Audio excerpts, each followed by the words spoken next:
should say maybe the last review meeting, relating to the preparation of welcoming the G20, which is to be held on the 17th of this month and 18th.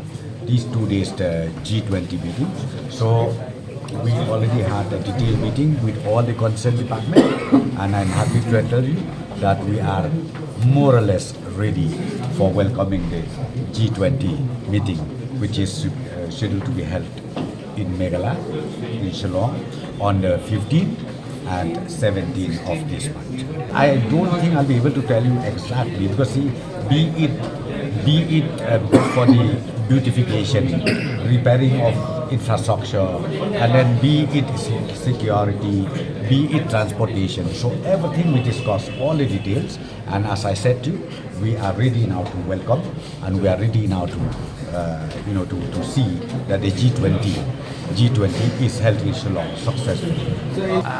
More or less, see this G20, you please go to the website, you will know all the countries, the G20, and then more or less, not less than around 120 delegates will be here in Shillong. Accommodation is done at Marriott Courtyard, in Marriott Courtyard, and even the meeting will be held there.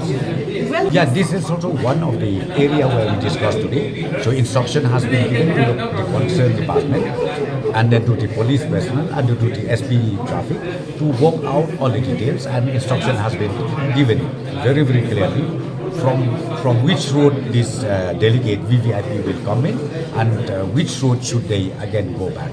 So all these details I cannot tell you right now, but of course all these areas has been discussed in detail with different department, with the senior officers. As I said, with concerned department, we have already instructed them, and now the work is ongoing, and we will be able to complete it on or before 15th of this month. The law and order is ongoing.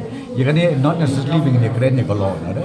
Then we would like to assure that the law and order is okay, the situation is good, and those delegates, VVIPs, I should say VVIPs, who are reaching Shillong, they'll be happy, and not only that, it will be also a pride for the whole state of Meghalaya.